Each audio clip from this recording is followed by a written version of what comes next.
Hello, everybody. I am live streaming now of a proceeding of the House of Commons.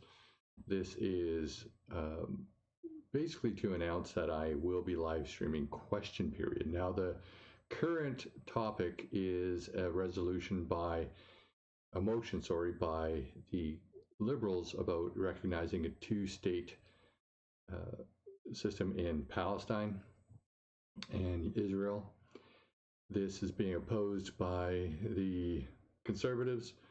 They would rather there be a negotiated two-state between the two parties, and that we should not make any motions or resolutions prior to Israel and Palestine working things out on their own.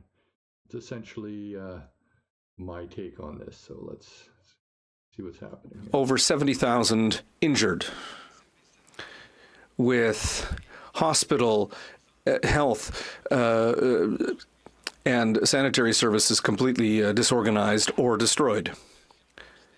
There's been a major displacement of people. 1.5 out of 2.2 million residents of the Gaza Strip have been displaced, Mr. Speaker.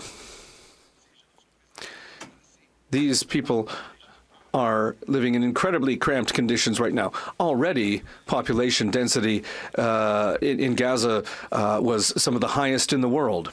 But people are literally piled one on top of each other in the Rafah region right now, Mr. Speaker, where Israel is now threatening to intervene on the ground. An action that would be a true massacre if it were to come to pass. There's no other word for it. Now, obviously, some will say, Mr. Speaker, that the numbers come from Hamas's health ministry, and so they should be taken with a grain of salt. But we're seeing increased corroboration from the UN in terms of the numbers of deaths and victims, and in terms of the level of destruction that we're seeing in Gaza. And now, famine is threatening the people of Gaza. The humanitarian situation is terrible, and now there's a very real risk of an outbreak of diseases. There's a risk of an epidemic in Gaza.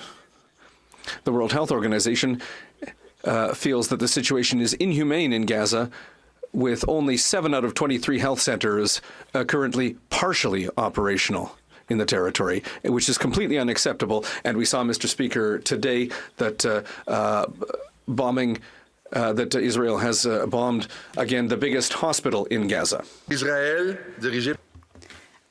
The extreme right government of Benjamin Netanyahu is multiplying its attacks, and we need to seize the ICJ to look at the situation, because a genocide may be taking place in Gaza, and we need to take measures to avoid a genocide and take measures to avoid this. But Israel has denounced what the ICJ has suggested. The Israeli government is also trying to hinder humanitarian aid, and the UN agency responsible for aid on the Gaza Strip has also been undermined. Locally hired employees, well, some of them may be somewhat sympathetic towards Hamas, and it's also highly likely that is the case. But does this justify, like the leader of the opposition has said, to qualify this as a terrorist organization? If this was the case, we'd have to ask questions about Proud Boys implication, which may have infiltrated the Canadian Armed Forces. Should the CAF be considered a terrorist organization? Such statements would be absolutely ridiculous. And I think that we should say that the leader of the official opposition statement saying that UNRWA would be a terrorist organization is absolutely ridiculous.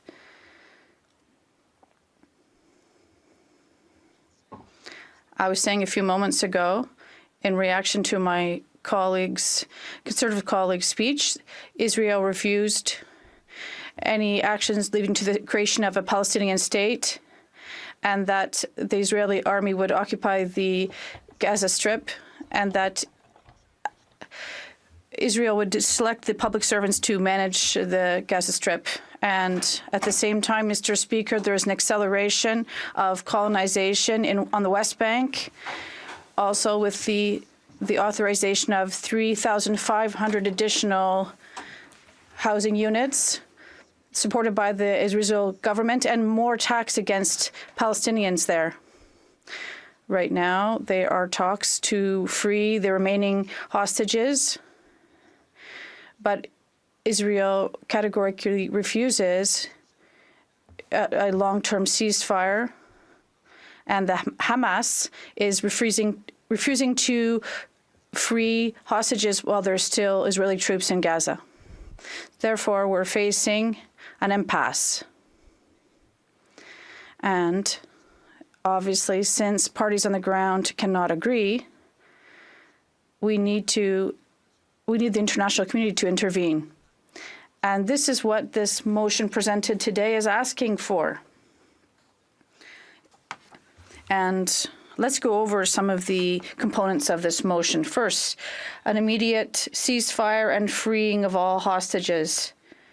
Radio Canada said that the Israel government is leading an offensive in Rafah, which would lead to an even greater humanitarian crisis. And this is already underway. And Israel is aware of this. The Israeli minister even said that to those who say the price is too high, they have a choice. They can give themselves up and free civilians, and even this way celebrate Ramadan.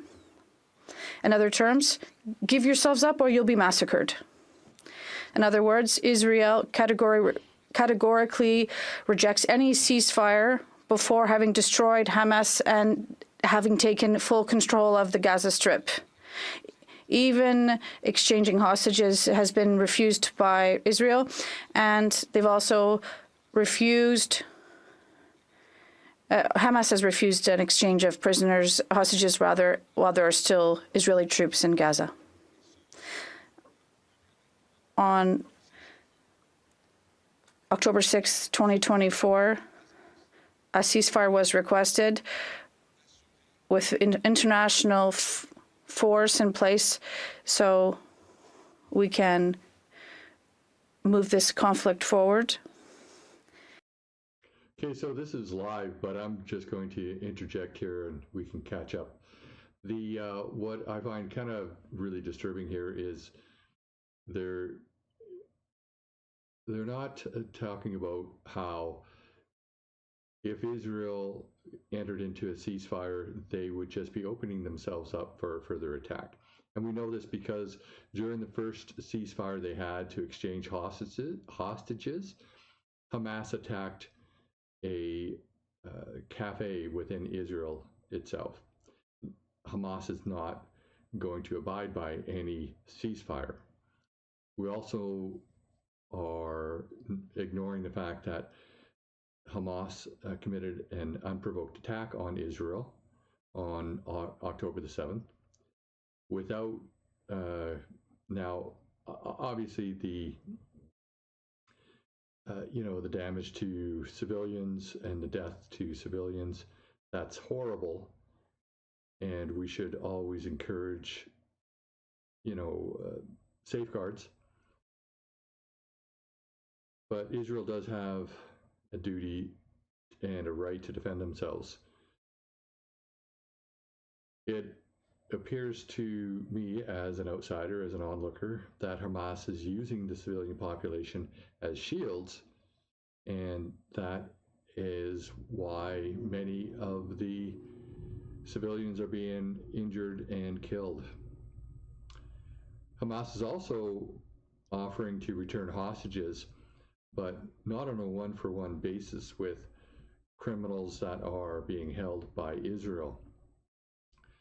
They are demanding thousands of prisoners be released for a few dozen hostages.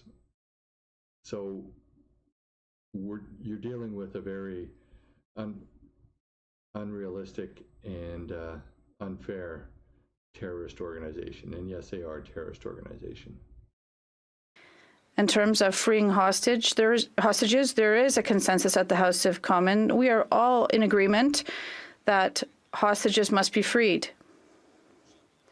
However, we have to be realistic. A ceasefire is probably very improbable right now.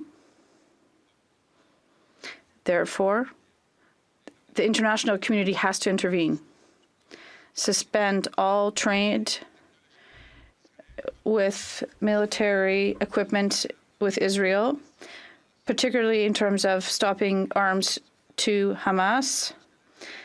And there is a disproportionate attack there. And the federal government has confirmed that it has stopped exports. So according to Global Affairs Canada, there has been no exports for the past 2 months.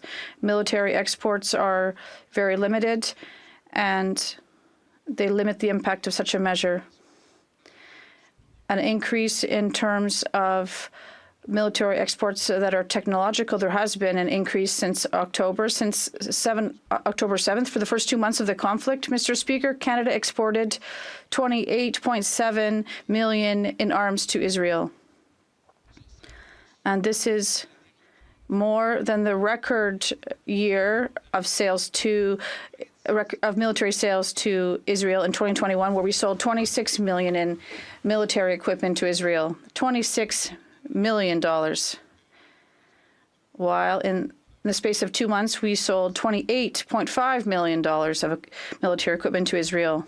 It has been confirmed that for the time being, we're only selling non-lethal weapons to Israel, perhaps civil drones. But if these tools allow Israel to identify targets, how are these weapons non-lethal?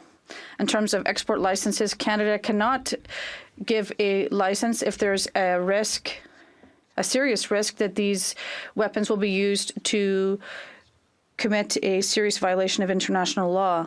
The Bloc has been asking for years for a free trade agreement with Israel to not apply to illegal Jewish products from the Gaza Strip if there is an annexation or a colonization of this area.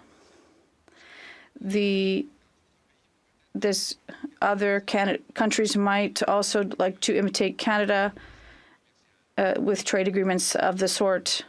Also, other elements of the motion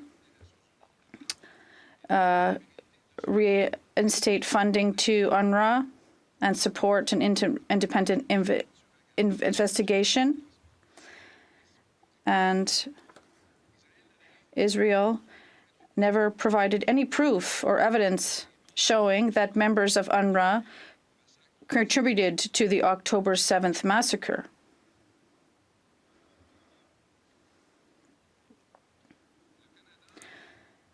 Canada and several other countries, including the U.S., suspended funding to UNRWA,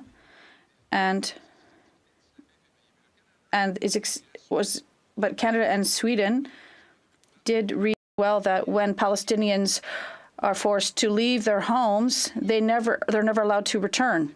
So surrounding countries are very aware of this as well. 12 Netanyahu ministers of his government, also participated in a gathering in favor of colonization of the Gaza Strip, made living in Gaza very miserable and impossible. They've also hindered humanitarian aid, and based on the Convention for Genocide, there are criteria that have been met because it has led to partial or physical destruction of life. And blindly shooting in the Gaza Strip could be a war crime. And it's too... It's just keeps on going on and on and on, saying basically we're just repeating news reports. I'm not sure what his purpose is. So I'm going to break off here because in about 20 minutes, I believe, no, in about, about 20 minutes, we're going to go live with question period. And we'll get back to this. That there were atrocities committed by Hamas. The Bloc fully supports the idea that we need